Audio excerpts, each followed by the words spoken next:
Welcome to another episode of Comedy Wham Presents with me, your host Valerie, and sometime co-hosts Miss Purrington and Mookie. ComedyWham.com is your place to go for features about all Austin comedy. You can keep up with us on Twitter and Instagram at Comedy Wham or on our Comedy Wham Facebook page. In addition to podcasts, Comedy Wham brings you articles, album reviews, our advice column, Rochelle Takes on Comedy, and we've also got a festivals page.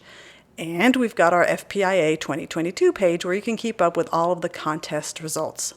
And of course, we're best known for our events page for live shows in Austin, Houston, and DFW. If you're a comic in those cities and want your show featured on the calendar, go to the events page and click Submit a Show to complete the short survey. Tag us on your Instagram stories and we'll share your show promo. Looking for ways to support all these resources we provide? You can donate to Comedy Wham on PayPal, Venmo, or even Patreon. Search for Comedy Wham on Patreon and check out our subscriber perks. Now let's get back to our podcast. Launched in 2016, the Podcast Project brings you funny people and their stories. As a fan, I like to delve into a comic's background and motivations, and we usually take a detour along the way.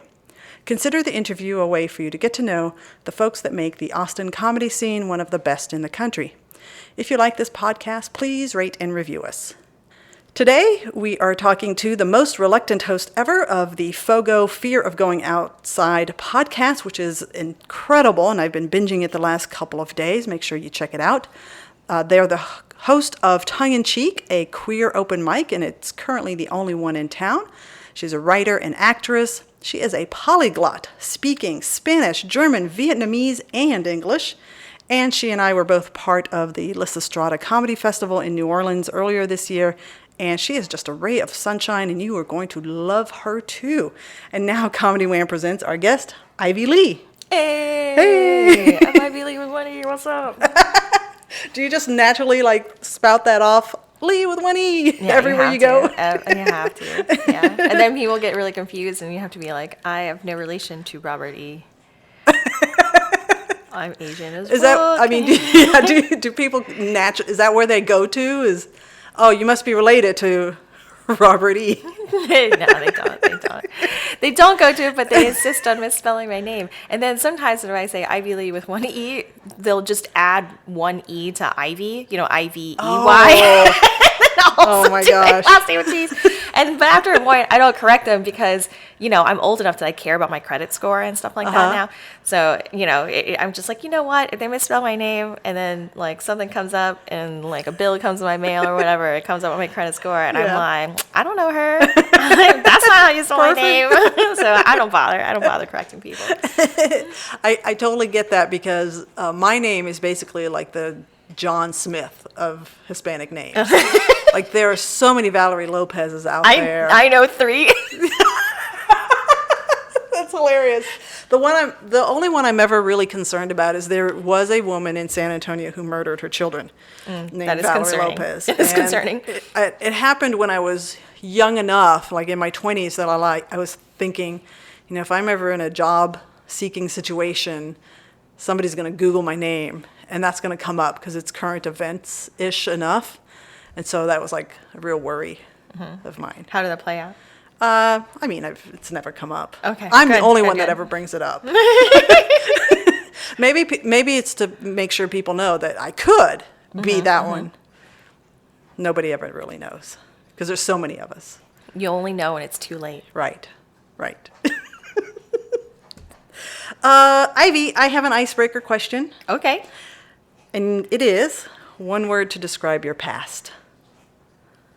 One word to describe your... I heard you ask this on your podcast. And I was like, she asked it too recently ago. She's not going to ask me that. I don't have to prepare an answer to that question. I ask it every episode. It's my thing. Do you ask it every episode? Do. Oh, no. Sometimes I forget to ask until halfway into the interview. I think my past is hysterical. And I hope other people do too.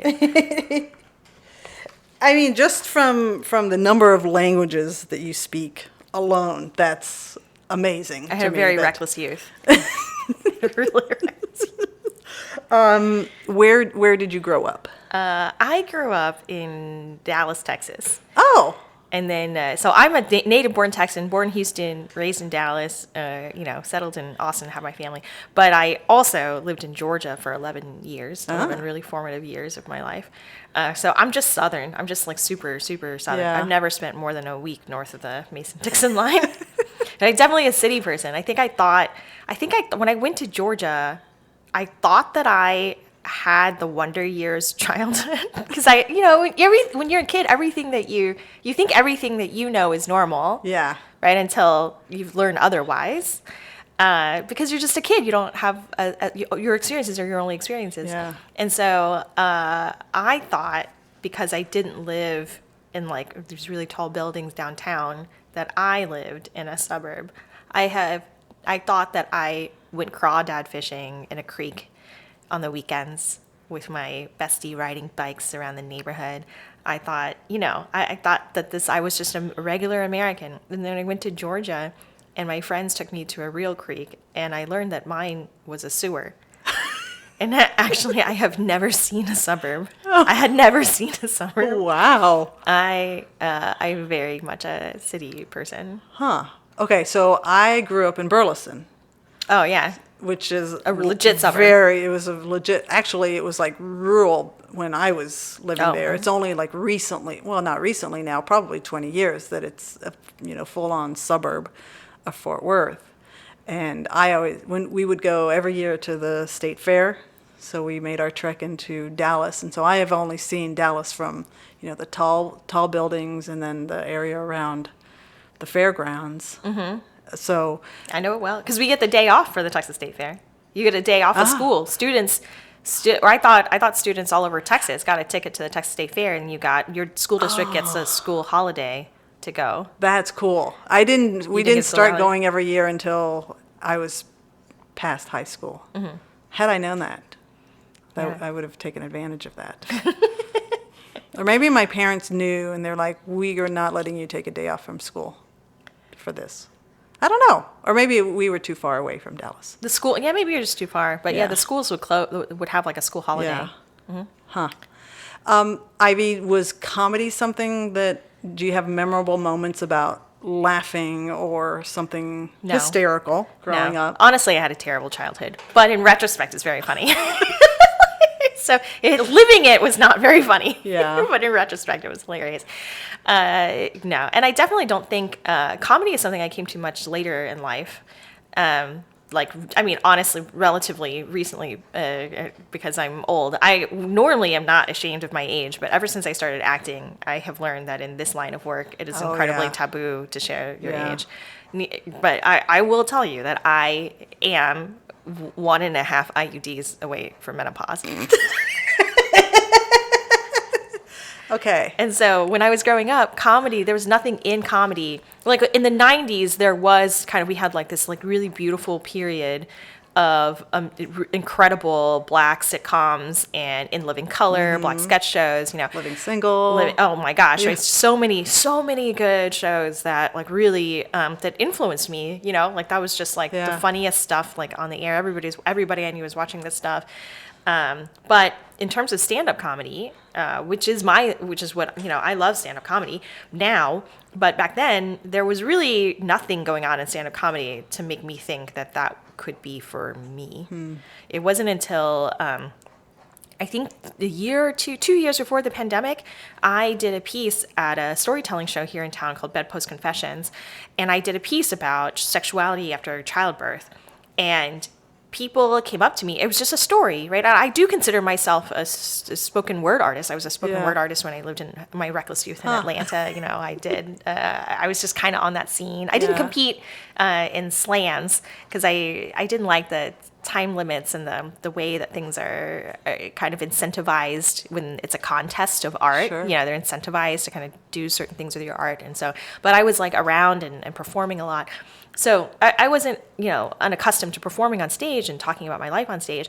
But this was the first time that people came up to me after, and they weren't like, you should try comedy.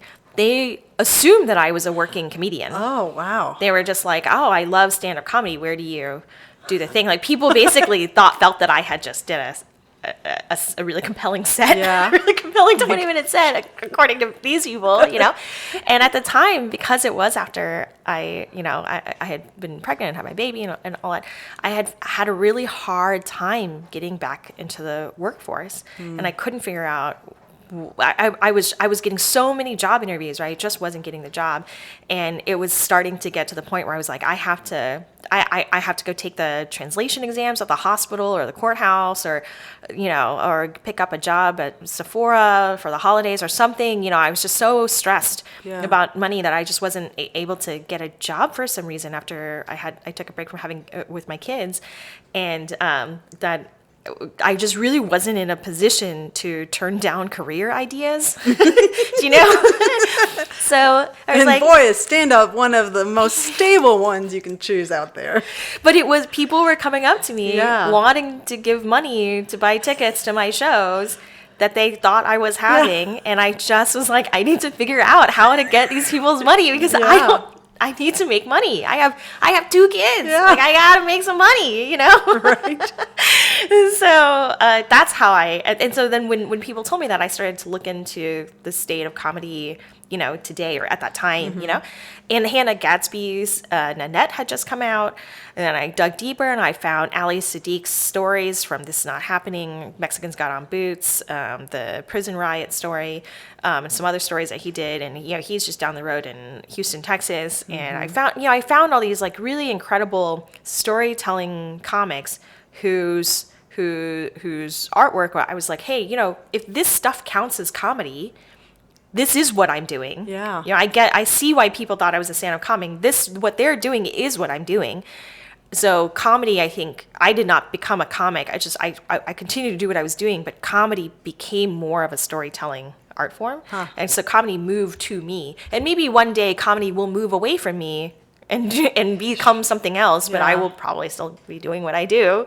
And if people laugh, like, great, Yeah. I think it won't move away from what I'm doing. I think what's happening is comedy, comedy as defined by the consumers of comedy, is becoming so much broader than what the traditional gatekeepers of comedy consider it to be. But just because of the technology and the way the world is and how people consume media, the gatekeepers can't gatekeep. I mean, it's the internet. How are you supposed to gatekeep the internet if you're just like a booker? Like you don't own the internet. Right.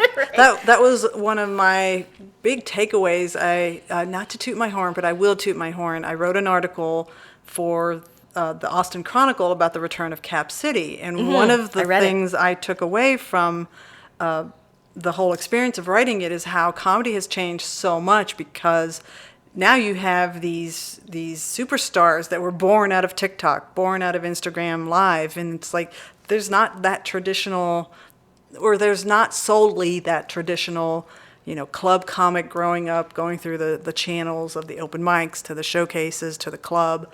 And the bookers anymore. and the bookers can't keep up. The bookers have no idea who these people are. Yeah, and then they say, okay, yeah, sure, come on in, and they end up with like all these handfuls of sold out shows for somebody that's a TikTok star.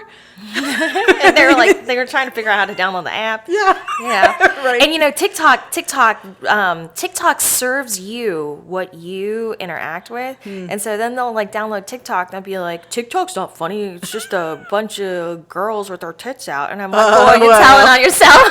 You're telling on yourself.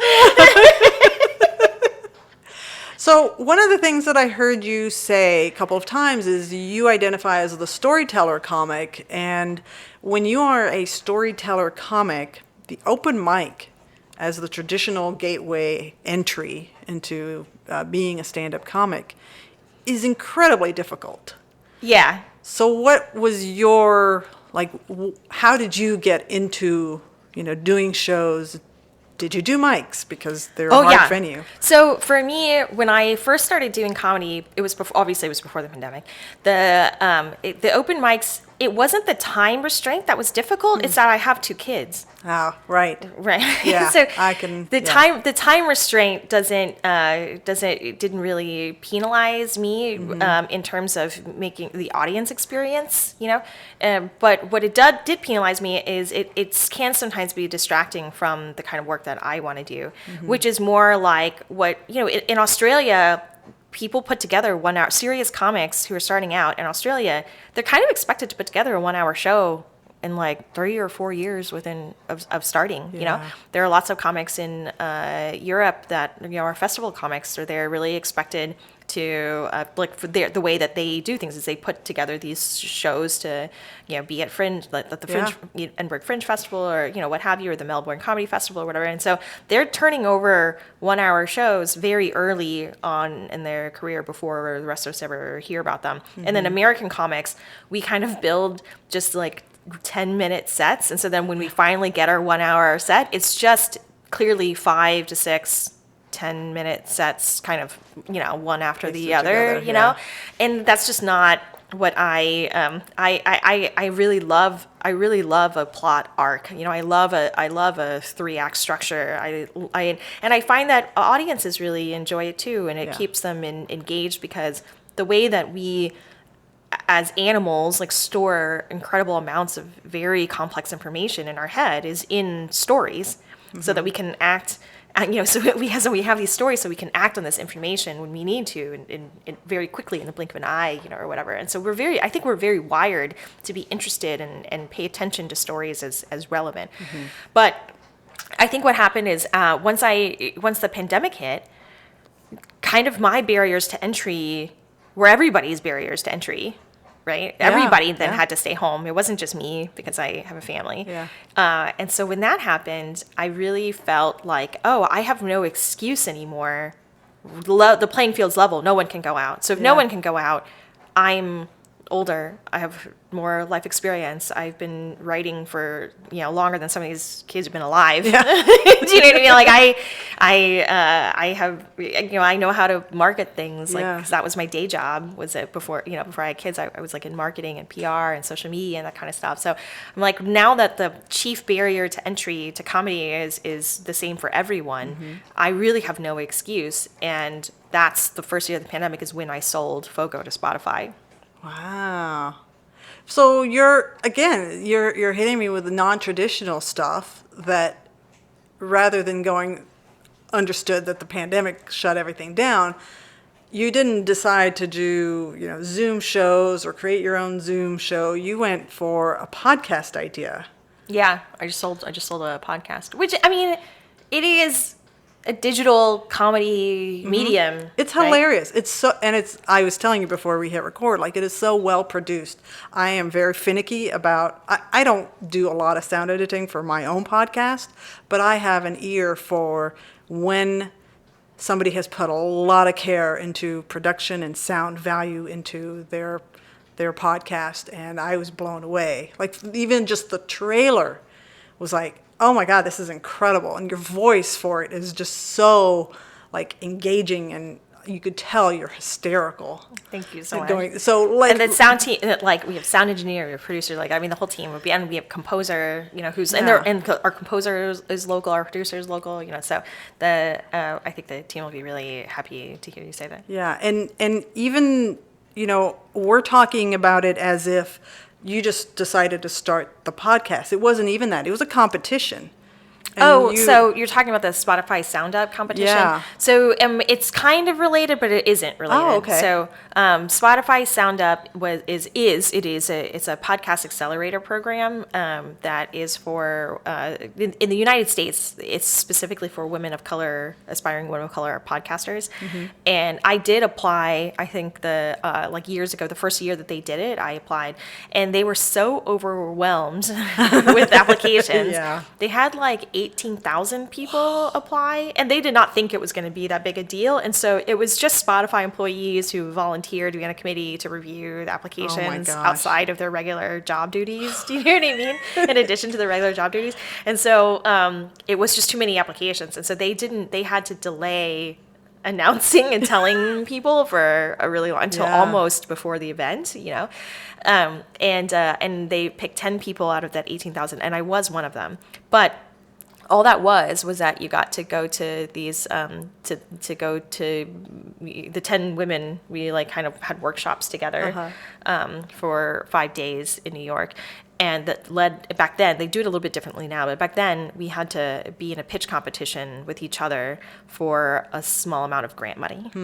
And 3 women would get it, and I was not one of those 3 women. So I didn't really win anything. I didn't really win anything. But then luckily, I did people were just so, my friends were so encouraging, and were like, hey, if you want to do a Kickstarter, like, we'll donate. And so I said, really? And so my brother and I put together a Kickstarter video, did a Kickstarter campaign, and I raised enough money to get my equipment and stuff like that. And I was just going to make the show one way or the other.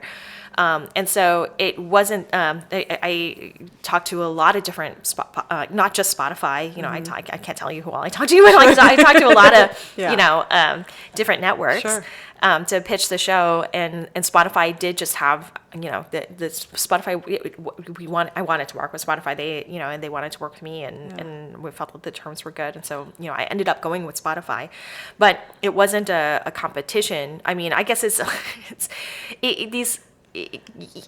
whatever. You're a person of color. The women, any of these like Hunger Game contests, they're like, they don't address the inherent bias in their systems of their gatekeepers and how they choose what goes on the air and stuff like that. And so it was amazing to meet all these other podcasters and get to know them, and all these incredible women of color who are passionate storytellers. I don't have that community here in Austin, and so to like go to New York to just like make some friends that are like on the same wavelength was just like amazing. It's so hard to find, like, I'm very open to all kinds of people, and so my friends are very different from each other and very different from me, and it enriches my life in so many ways that sometimes you just want to like have shorthand with somebody about the thing that you're irritated about or the story that you're working on, and I don't always like have that handy, and so that was like an incredible experience. But ultimately, it's people kind of think it gives you some advantage, but I promise you, there's no unmelanated podcaster at Spotify that had to compete head to head with 18,000 other people to just get like a meeting. Yeah. But I did, and so then my, if I could do that, then I knew that I would be able to sell my show. Yeah, we've danced around the how it got made process, but in your words, tell us what the podcast is about. Oh, so FOGO, Fear of Going Outside, is a nature show by the most reluctant host ever. I'm from the hood of Dallas, Texas. I grew up on the Hong Kong supermarket. It's in season 1, I try to figure out how to go camping, and I literally do it. I really do it. And right now we're in production on season 2. Ooh, exciting. And it's about hunting. Oh my God. Oh my God, Valerie, it's such a fucking shit show. It's such a shit show. I can't even, I have to laugh about it because I'm so mad about it. It's so, man. So season 2's gonna you drop could probably warm February. up, camping to foraging for berries, but no, you're going straight to hunting. I pitched 3 different concepts for season 2 when we got renewed, and they had to pick hunting. Oh my gosh. Wow. They said I'm snorting. They said, Ivy, you complained so much in season 1 about having to do stuff that you hate. Yeah. So we wanted to give you something that you like doing, and we know you like cooking, so we picked hunting. And I'm like, are you guys serious? Sure, the two go hand in hand. That's why we have HEBs. Yeah, we had a long ways to go before I'm famous enough to just get to do something fun, like judge fashion competitions.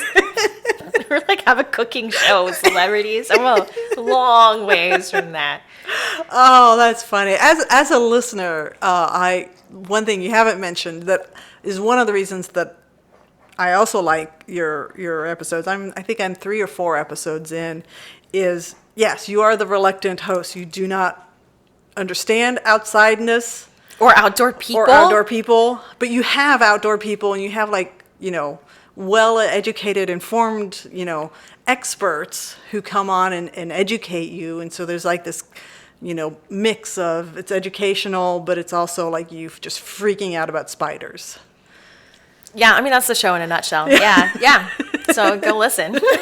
It's very good, and as we've already declared, the production value is incredible. You don't have to listen to it on Spotify because it's available. It's available everywhere. It's just Spotify's like the label, but it does help me a little bit more, marginally more if you listen to it on Spotify. I appreciate it if you listen to it on Spotify. I dusted off my login for Spotify because I generally don't listen to Spotify for my podcast, but I'm like, well, this one I'll do this one just for her numbers, just so that the Spotify folks see Ivy's numbers. Yeah.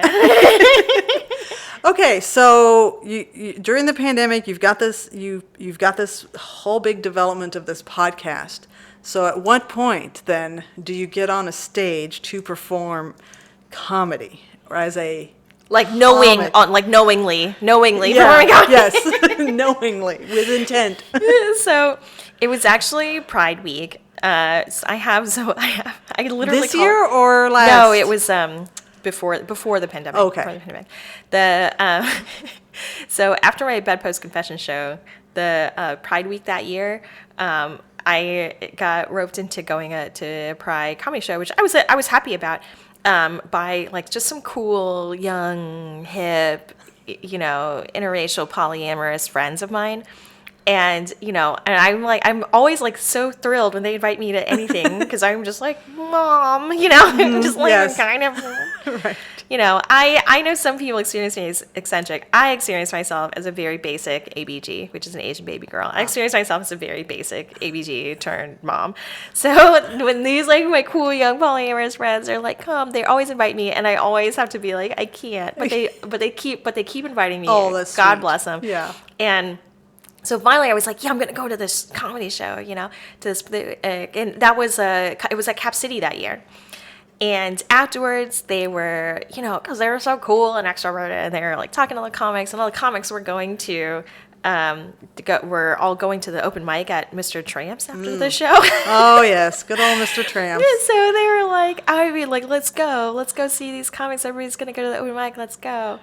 And I was like, fine, I'm already out. I'll just stay for like a little bit and then I'll go home. It's actually really close to my house. So I was like, yeah, I'll just stay for a little bit. Because I live in the Asian part of town. Mr. Tramps is in an Asian shopping center that's like really close to where I live. And I went and I didn't understand how the selection of who goes up on stage works because everybody was putting their name in like a bucket or like a bowl or something. Yeah. And then the host just called like 4 names. And so I was like, okay, because my friend said, Ivy, you should go up, because it was after that bedpost confession show. They're like, you should go, put your name in the bucket, I'll buy you a drink. And I was like, okay, I'll put my name in a bucket, I'll get the drink, I'll stay for the drink. Statistically, I will not get called because he's only calling 4 people out of an entire bucket of names. No, girl. He called every single name in the bucket. He was drawing to randomize the order. Oh, okay. I did not understand that's what was happening. So I went up.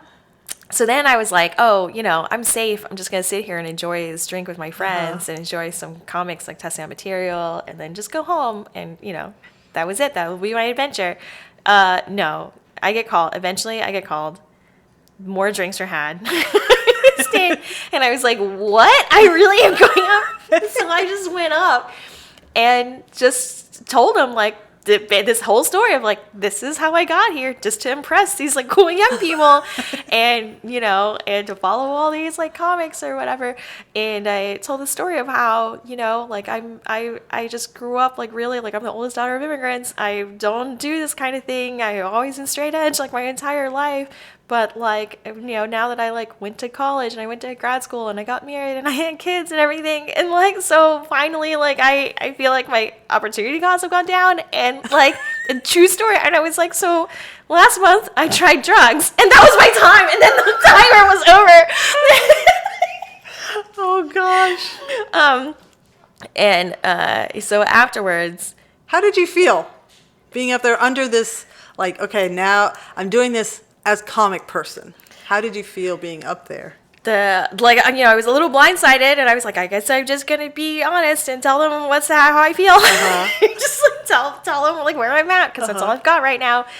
It was wild, and I was so nervous, and I was talking really fast, and my friends recorded it, so I was able to see what happened afterwards. And there's even a point where like I didn't understand how like the light worked or whatever, and Mr. Tram's is like really dark, and really dark, and so.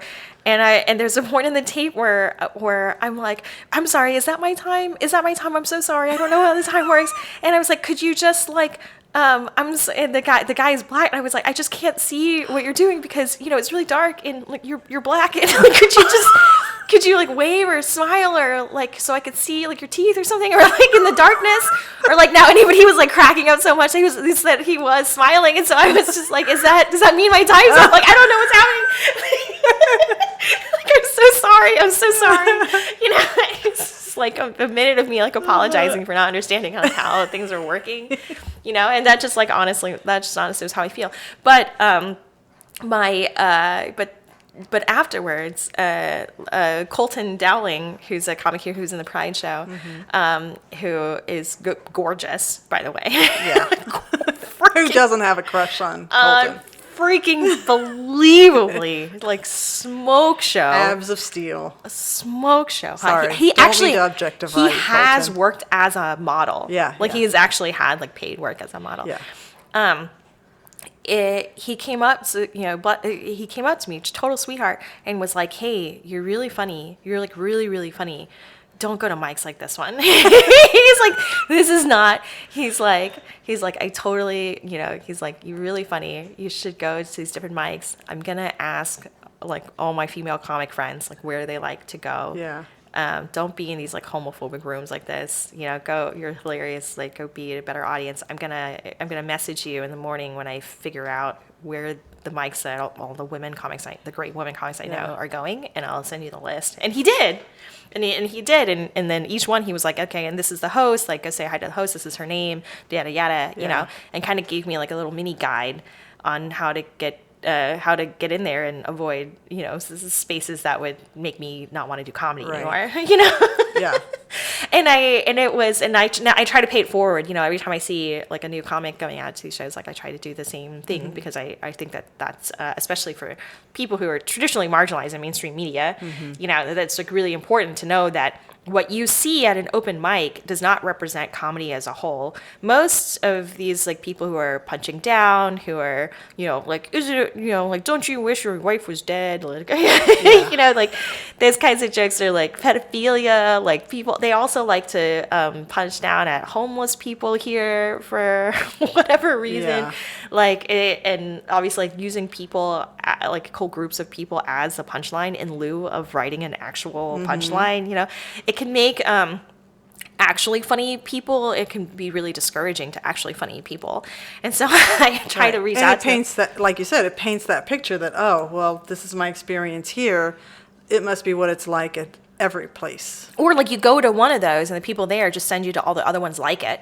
But actually, the Austin comic scene is like huge. There's it's just it's a glut of stage time here.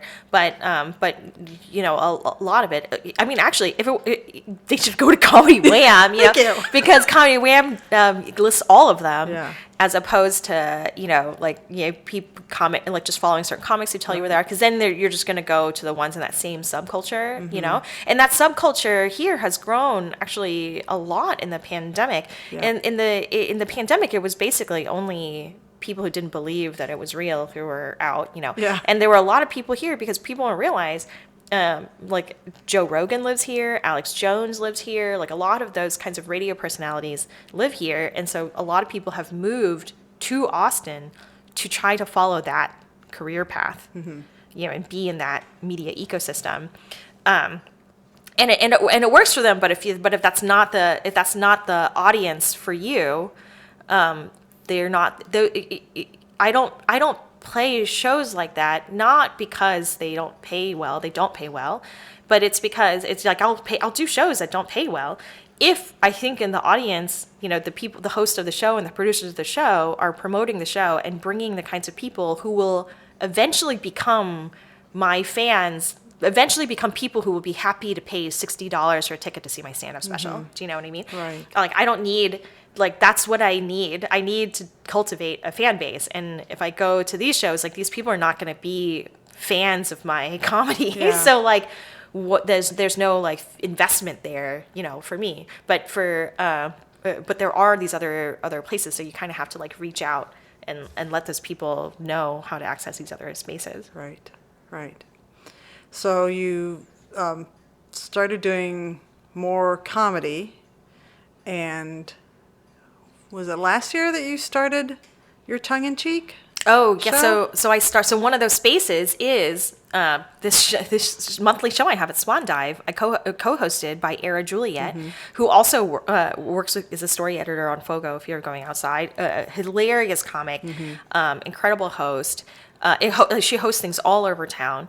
And she actually recently started doing drag. I mean, Era Juliet is just incredible. She curates the annual Black and Queer as Fuck showcase, the official Black and Queer as Fuck showcase every year. She's really incredibly talented, and she believes in kind of like our work of queer and comedy so much that tongue in cheek is the audience voted.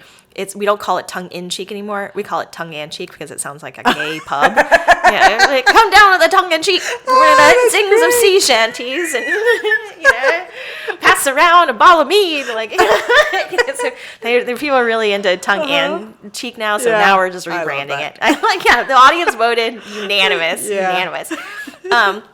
So we created this space for queer comics, to develop queer comics. I do all kinds of stuff. We like record the sets. Sometimes we have like free headshot events. Like I let people, remind people of deadlines of festival like submissions and things like that. And we have different set times. Like we have a feature comic in the middle of it, so that a queer comic like gets paid. And that newer comics can see these more experienced comics and what they're doing and be exposed to them. And so we do all these things to try to develop a pipeline of queer comics. And I am really proud. Every month a real audience shows up. A real audience shows up, which is unheard of at open mics, right? But I think it's because there's demand for comedy where the people holding the mic are not going to attack you. Yeah. Right. Like, whoa, that's weird. Yeah. Weird. And we'll be talking about things that you yourself can relate to. I mean, queer people are people who relate to everything, Yeah. right? They just don't want to be attacked by the person. It's just not funny to be attacked by the person holding the mic, right? Yeah. So, so all these, so we have a real audience, and almost every month, somebody is a first timer who had been in the audience. In a previous month. That's awesome. That's awesome.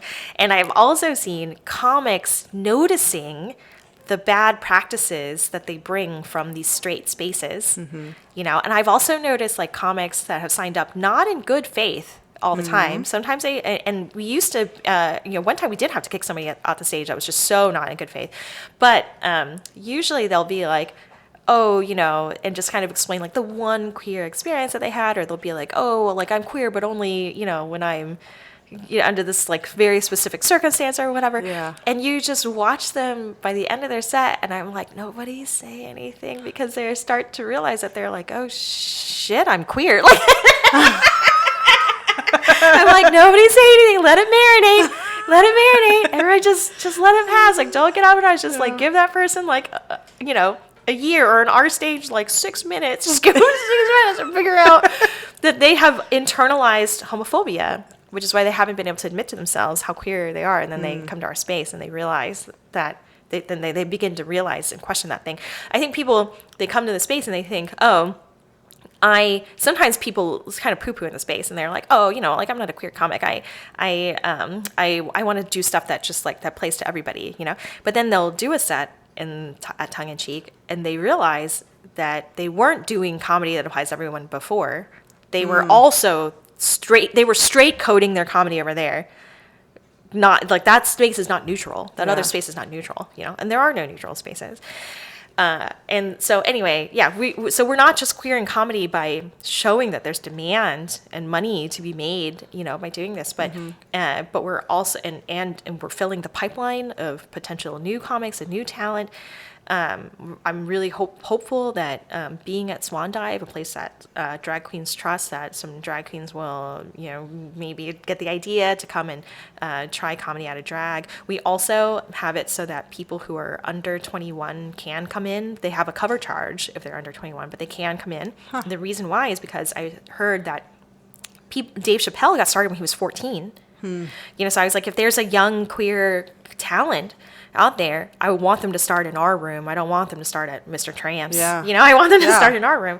I mean, I love doing Mr. Tramp's, every once in a while, but I don't want a 14-year-old, queer person to start there, So yeah, we do all these kinds of things to try to make that pipeline, but we're also making the comics who are already working comics realize how straight coded they've done their comedy and start to question some of these other practices. And they also come and they sit in the audience and they see all these young comics who are, it's like their first or second or third or fifth time doing comedy, and they're so good already because they're dispensing with all the cliches that traditionally straight comics do their first year. Yeah. Right? They're just dispensing, and so they just don't fall into those traps. It doesn't take them a year to get through all that stuff. Yeah. They're just starting at a different level because they have consciously decided to have this,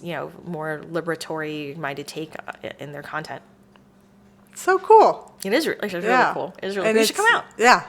Well, also being a mom with the nutty schedule. Hard. For us to schedule us to sit down together was quite a challenge. Usually I'm not trying to schedule with another parent, so it's, fairly easy, but it felt like it was like a dueling battle, two moms trying to find the one open space. The one open space that intersects with like 6 schedules. Yes, exactly. Oh my God. Yeah. We should compare how old are your kids? They are 8 and 4. Okay. All right. So probably the 8-year-old, I don't mean to project, but in my brain, the 8-year-old is probably getting to a point maybe where they're starting to schedule outside activities. The 4-year-old is all dependent on play dates and hanging out with other kids. So you're already dealing with schedules.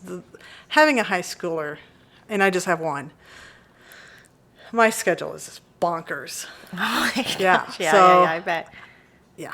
Well, bring your high schooler. It's the first Thursday of every month. Bring your high school. They What time? Doors open at 7:30. First Thursday of every month. The show starts at 8, and your high school can get in for $5. Ah. And it's free for you. Okay. I might have to figure that out. Because the other problem is the late night shows. Just can't do it when somebody has to swim at 6 a.m. Oh my God. Yeah. Yeah. It's bonkers. That's your fault. That's your fault for getting them. Like, our parents didn't sign us up for extracurricular activities. Hey, I signed him up. The only thing I ever did is sign him up for swim lessons. He's the one that decided, I want to try out a swim team. I want to keep doing swim team. I want to now add a school swim team on top of my club swim team. Oh, and I'm going to do debate too. Oh man, you have to be young and athletic and intelligent with parents who care. I can't even imagine. Yeah, I can't that's imagine. The problem is I care too much. I don't even want to. It makes me weep to think about all our lost potential. But also weep for how different our kids have it. That's great. Oh yeah, for sure. Well, we're going to take a little intermission here, and we're going to do this thing that I've been throwing into our episodes. This is from the card game, Where Should We Begin? And we've got 2 cards in front of us. You pick one, read it out, and answer the question, and then I'll follow suit. I'm a control freak about... Oh, this is so uncomfortable. I am a control freak about decor at the parties that I throw. Please do not look outside of your perimeter of vision. No, just for the parties. Okay. Just for All right. parties. Yeah, I love throwing parties. I really missed that during the pandemic. Parties are kind of my creative outlet. Yeah. I love when people come and, the theme and the decor and all that stuff, honestly, it's kind of like extra, but that makes it memorable and helps you mark the passage of time.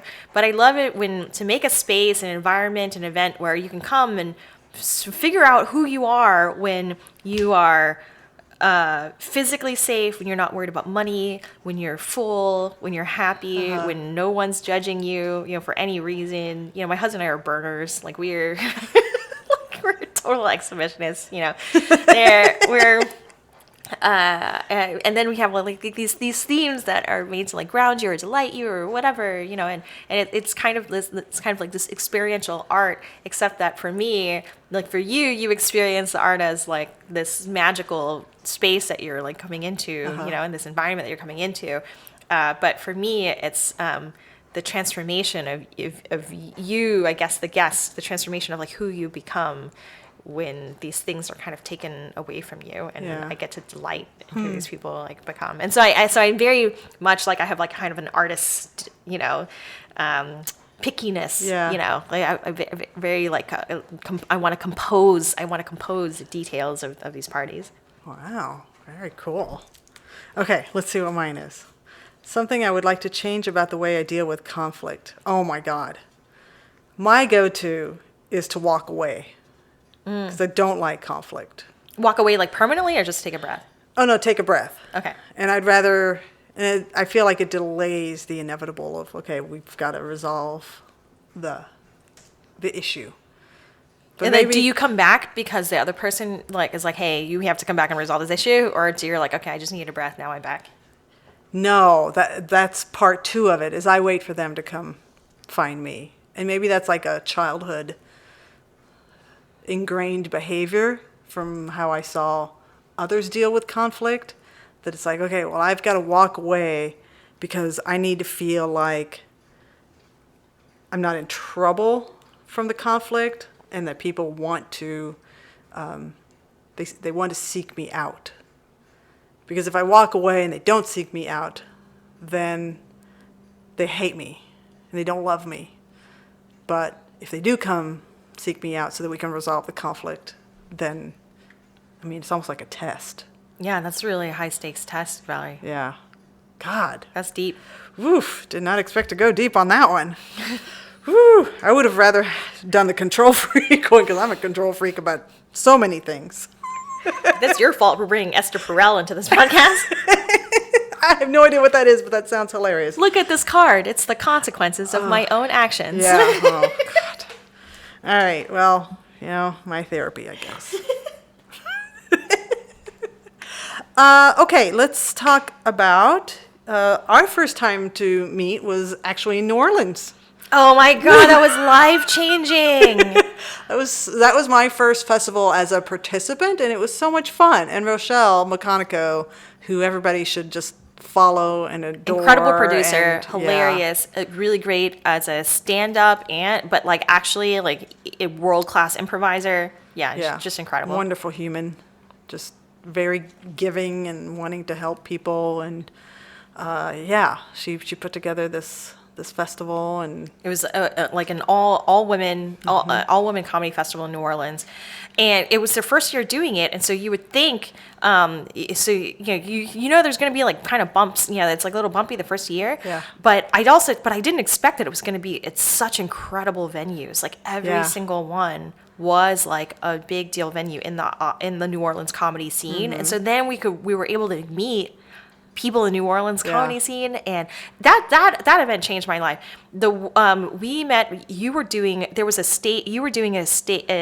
podcast on a stage. Yeah. That was in a this like theater that's kind of known for cabaret, and cabaret in New Orleans. Like oh my God, cabaret in New Orleans it made me feel so small. I was like, we think we have cabaret here, and I saw what they had, and I was like, oh my God, I feel so small. It's like barbecue joints around Austin. It's cabaret in New Orleans, everywhere. It's a whole different. It's the scale. The scale is so impressive there. So that space it actually has two stages, right? So you were doing your show at the stage in the back. That's where the festival events were at the second theater. And then there's the theater that's kind of just in the open air bar area.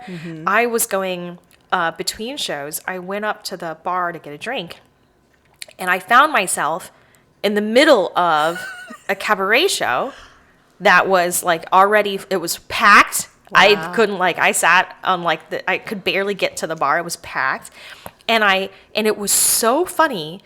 And I was like, I've never seen anything quite like this. It was like clearly people who would be world famous comics, plus they could sing, plus they could do music, plus. And so I was just sitting, I got my drink, and in the time that it waited to get my drink, I heard so much of the act that I was like, I can't leave. I've never seen a show like this before, because people were laughing so hard, so constantly. The laugh ratio was so high, and people were literally throwing money at the stage. Oh my gosh. They literally threw money at this performer who is a comic. And so I talked to his name was Roman Ellis, and I talked to Roman Ellis after the show, and I was like, that was hilarious. It made me, I was like, my jaw was on the ground, my eyes wide open. I was looking at the crowd. I was listening to jokes. I like taped a whole bit about one of the acts like in the show.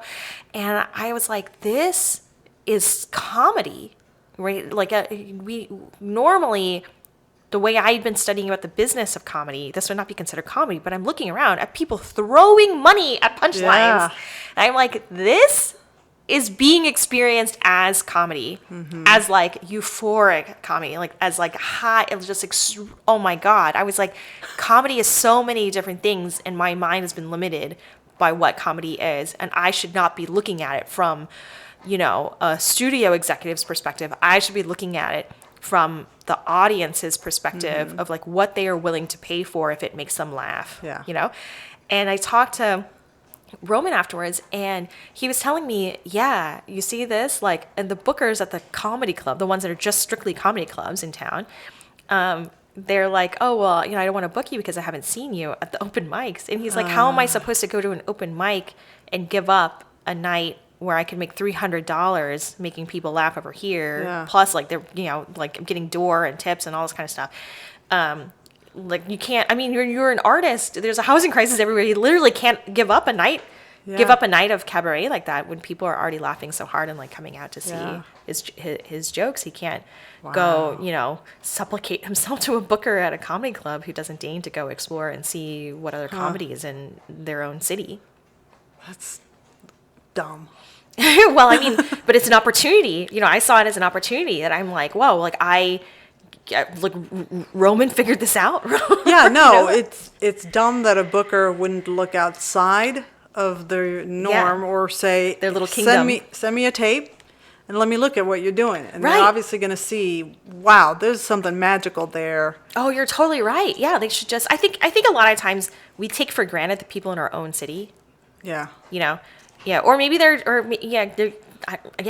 totally right. They could have just been like, send me a link to a tape instead of like, I haven't seen you around at our club. Yeah. Well, why haven't they been at your clubs? Or there's even worse, like the self-fulfilling prophecy of, well, I can get butts and seats in my club because I've got this formula, and it's the the straight white dude telling jokes about drugs and sex, and that's all I can afford to look at because I know that's getting the butts and seats and paying my income. And that's they have to pay their rent. It's really hard. I don't understand how people who run comedy clubs honestly are even. It's a very tough business, right? Like, and most theaters are run as arts nonprofits.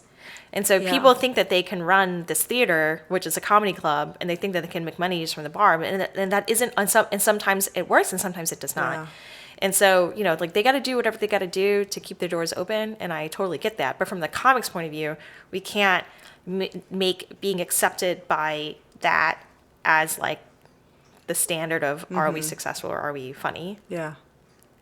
Like, do you have people who are willing to pay $60 to see you do a stand-up special? And if not, what do you need to do to get to that point to cultivate those fans and those butts in your seats at the theater that you want to have your special at? Yeah. Like that's how I think of it. Yeah. Let's pivot to something big that's coming up. and that is the Austin Sketch Fest. Oh yeah, speaking of like different ideas of comedy, right? Like it's not just stand up and improv, like scripted comedy. Oh my god, scripted comedy is just doing so much incredible things are happening in scripted comedy right now. And I am one of the producers on Austin Sketch Fest this year, and it was thrilling. It was thrilling to watch these submissions. I can't even tell you how educational. How did you get that was. involved? I think every year we put together kind of a board of producers, and actually one of the producers who's been there for a while, Minda Wei, also works with me on FOGO. So when I was staffing up FOGO, I've been at Cold Town for a while because of kids. I only do like one class a year because of the schedule, as we talked about. But I'm in kind of the Cold Town performers group, and so I had posted kind of my job posting for I want story editors for FOGO. I know people in here like can write and are funny or whatever. Apply if you'd like. Here's the the job posting, and so some Cold Town people applied, and one of them was Minda Wei, who is extremely talented, has won all kinds of like screenwriting script awards and things like that. Living in LA right now, living the dream, making incredibly hilarious and weird things, and it's awesome. And so she's one of the producers of Austin Sketch Fest. She's very passionate about scripted comedy, and so she just like knows kind of my skill set and recruited me in because they needed my skill set for Austin Sketch Fest, and it's been awesome. It's been awesome.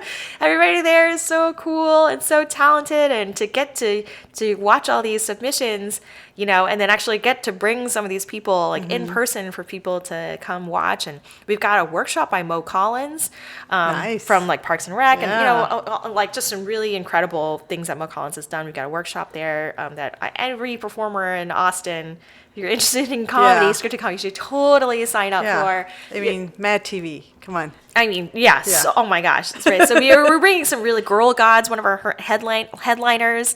Like we got some really incredible acts coming. It's the end of this month at the Scottish Rite Theater. All fest passes are only $69. Funny numbers. Or you can go through and get tickets for individual shows. But yeah, I mean, I hope like what I told you about what we saw in New Orleans, if that inspires you to be like, oh, I need to like open my mind about what comedy is, like then you need to go to Sketchfest. It's 3 days of sketches and also comics that are hosting, and obviously like workshops, and we're gonna have the after parties. Like it's just gonna, so you can like talk to other creators and just make some friends with some artists and then make cool shit with each other. How long has Sketchfest been running? I want to say 13 years or so, but sometimes I get numbers. I can kind of mix up numbers. So if I feel that it's 13, it's probably somewhere between 13 and 16, because I feel like 16 and 13 are numbers, 6 and 3 are numbers I tend to mix up. So it's somewhere between 16 and 13 years. But of course, we were virtual for 2 years because of the pandemic. So this is actually our first year back, and we're like stupid excited. Like school children, like nervous for the first day of school. It's so nice to start seeing festivals come back. Moon Tower came back, and that was personally exciting for me because I get very excited about Moon Tower. But seeing Austin Sketch Fest come back, I think ATX Television Festival came back this summer. I was at ATX Television Festival this year, and Robin Thede was there. Oh my God, everything Robin Thede said was incredible. Yeah. I skipped Moon Tower this year because I was just so stressed out about them stretching the calendar after 2 weeks. It's nuts. It was very difficult to cover. It was very intimidating. And exhausting. Yeah. I think, I say this now, I think I'll have a different strategy next year if they do it again. I can't remember if they've announced their dates yet. But if they do it again where it's over 2 weekends, I think I'll have a different strategy, I think. I found it interesting that I got more reward out of the first weekend, which they had like what I would say the lesser known names, because that's my getting excited is names that aren't like, household names yet. Those are my jam. You want on the cutting edge. You don't want to be like the mainstream. You want to be somebody that's like, oh, I knew about them before. Yeah. You know? Yeah. I love I want to hear your pro tips because I didn't do the 2-weekend version. I did the when it came back and they had to postpone it to the fall last year. I went, and my pro tip was everybody that you want to see on the more expensive pass is doing shows on the cheaper pass. Yeah. No, absolutely. I probably after a few years, I realized there's no point to getting the headliner passes because I don't want to be jammed in. I mean, there are some shows where it's like, yeah, this, like a live podcast that's like a big podcast. Sure, I'll do the headliner pass, or I'll get on the press pass list for my chance to get in. But by and large, all those main headliner acts are dropping in surprise sets with other great comics. So it's like, meh. Sometimes I did. I mean, it was nice to just. I like being in the Paramount Theater. It's a gorgeous theater. It's just gorgeous, but, I don't know. To me, there's a very distinct difference between seeing a comic in a large theater versus in, more intimate space. And I'll always call on not everybody loves him, but Sebastian Maniscalco is my example of how I've seen him at the Comedy Store a handful of times. And he destroys that room, and I love him in that room. But seeing him at the Bass Concert Hall, I felt nothing. Interesting. Why do you think that is? Because I think being able to see all of his goofy facial expressions and like being able to like hear his voice not through necessarily the speakers, like I don't know, there's just something that got lost. In that high production value environment. I need to get you to come out of my show so you can tell me what kind of spaces I need to be in. Oh my God! Imagine that would be my consultant business. This is the space for you, and this is the space for you. But I did an ADHD hypomania thing where I stayed up all night, like literally until 7 a.m. when I was supposed to be doing something else. On deadline, and instead I stayed up all night on IMDb researching comedy specials that I admired to put together to understand like how many people need to work on a comedy special, what positions I need to staff up, and then thinking about who I wanted to staff those positions and where in Austin or wherever, New Orleans or what have you, like I wanted like to have it, and how much would that venue cost so that I could make a budget so that I could know how much money it is that I am shooting for to raise if I want to shoot my own comedy special. Wow. Because if you want to, for example, the cameras, if you don't shoot it on certain cameras, Netflix can't consider it, can't buy it. Interesting. For example, and so those cameras like have a rental cost associated with them, and how many cameras do I want? What kind of look? It depends on what kind of look and what kind of specials I like. And like calculate just to get a ballpark figure of like what I want to. I feel like this next year I want to be going out to a lot of festivals and meeting people, and obviously being inspired by work, but also to meet the people behind the scenes behind that work. Yeah. And then so that'll be 2023 for me, and then 2024 I'll be raising money to do that, and hopefully in 2025 I'll be shooting my first hour show. Wow. Because I want to be, I like the comedy. I like the comedy festival comics, like the way that they're like constantly working toward this like cohesive 1 hour show, like that, because I'm a storyteller. That is kind of my thing. Not that I don't do one-liners, not that I can't do them. I love, actually, there's this one-liner competition at Buzzmill that Jaime Torres and Raymond Cabrera put on. And every once in a while, it's like once a month. Every once in a while, I'll go because even though I know I'm probably not going to win. One time I did win, but I just assume I'm not going to win because there are so many great one-liner comics here in Austin that I'm just like, there's no way I'm going to win. But every month that I do it, I make myself write 20 to 30 one-liners so that I can do them at the competition. And every month that I do it, one of those one-liners becomes my favorite joke that I wrote that month. Oh, that's cool. To push yourself to do that. Yeah. Yeah. Yeah, because you still have to work on all the writing side of and performing side of. Yeah, you gotta preparing for that special. Yeah. Oh, yeah. I mean, for any performance, I feel like Yeah. I do it for any performance. I'm definitely not so far into comedy that I get jaded about. Every time I go, some comics are like, "No, there's only 6 people in the audience or whatever," and then they're like mad about it, But to me, I'm like, "Oh, great! There's only 6 people in the audience, so now I get to try out some of these more intimate ways." Yeah. It's these more intimate styles or intimate jokes. One time this happened recently where there's only 6 people in the audience, and I've been wanting to try a set sitting down since I saw Gerard Carmichael's special Rothaniel. And it was so effective, and there were a lot of things from his comedy that I'm also trying to do with my comedy, and it was so effective that I was like, I really would like to try. I would like to try to do a set sitting down, and because it was only 6 people, it felt really intimate. I did it, and it felt really good. It felt really good.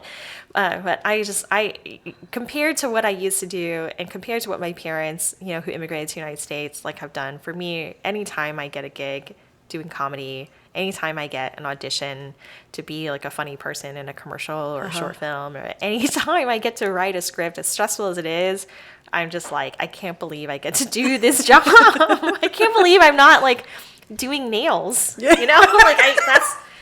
what or like translating at all hours of the night at a hospital. I can't believe I actually get to make art. I can't freaking believe this is what I get to do, I love that sentiment of gratitude. I mean, there's a lot of down things about being a performer of any kind. I'm going to put on my mom hat for just a moment and tell people, comics, that if you are performing to an audience of 6 or an audience of 2, stop complaining about how there's only 2 Stop or 6. complaining, Pierre. Oh my God. Those 2 people or 6 people, they are there sitting down watching you. And those people could be the luckiest people on earth if they happen to watch you do like an incredible set. So stop bitching. There you go. Mom segment over. Yeah. I mean,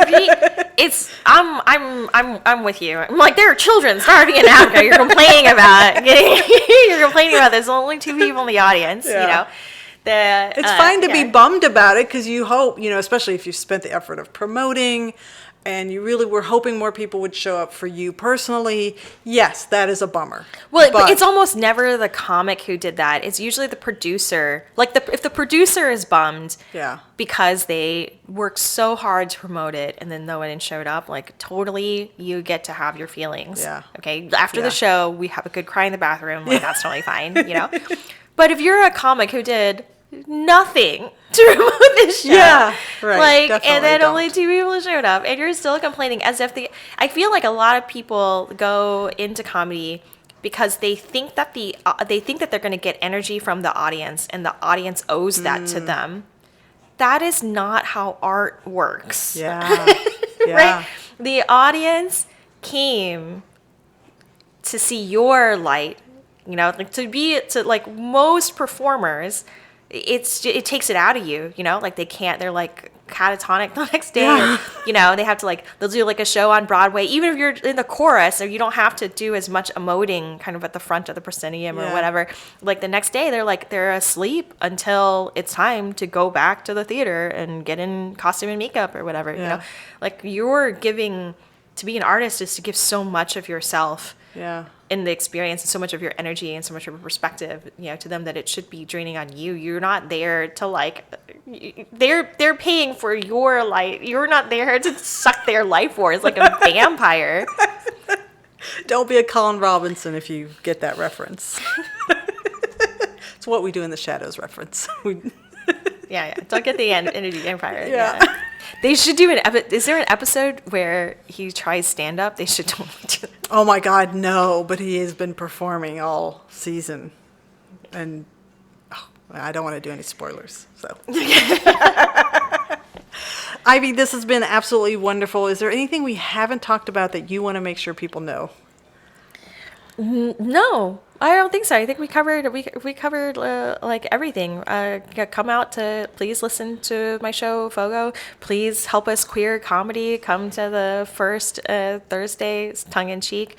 at Swan Dive, or start another queer open mic. I'm not mad about it. I'm not like, oh, you stole my concept. Like, no, queer comedy. We need all hands on deck to queer comedy. And I would love it if people would follow me on any social media, Instagram, TikTok, but probably Instagram is probably where it's at. It's it's at Ivy Lee with one E. Like, literally, you have to spell out the phrase with one E. IvyLewithonee.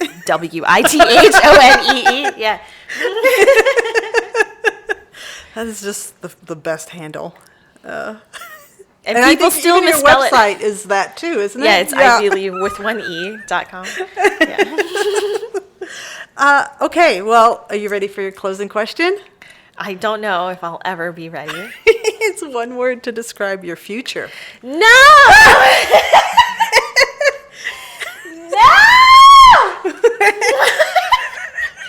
Can we make it multiple choice? I don't know what that means. Sure, whatever. What's the... Can you give me like choice A, B, or C? You want me to give you the future words? Yes. No, I can't do that. Why can't you do that? You're literally a writer. That's true. I am a writer. Oh gosh, this is challenging. Okay, so Uno reverse, bitch. Yeah. Okay. Sunshine, prolific, content. Oh, it's definitely not C. And the world's on fire, so I'm gonna say prolific. This is a first. Man, people throwing this stuff back in my face. I used to be a reporter. Oh. Yeah, I find it's actually really difficult. It's easier to interview people on my show than it is to be interviewed on other shows because I just want to interview the interviewer.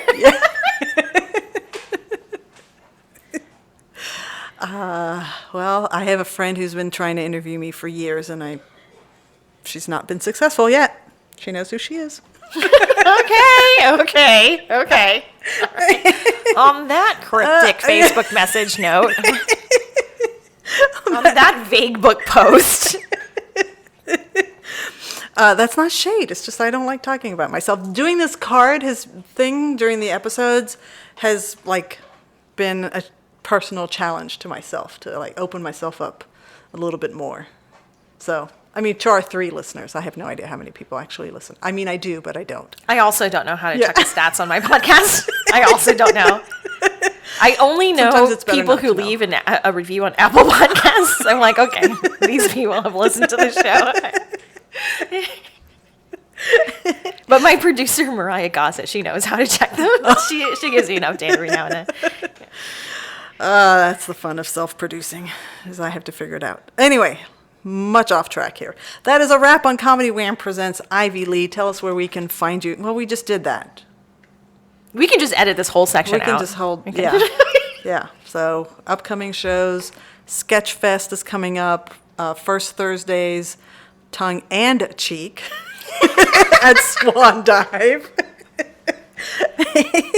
We hope you've enjoyed learning about how Ivy got to be the comedic genius that you heard today just as much as I have. This has been Comedy Wham Presents Ivy Lee. I'm Valerie, and that's been funny. Thank you, Ivy. Thank you, Valerie.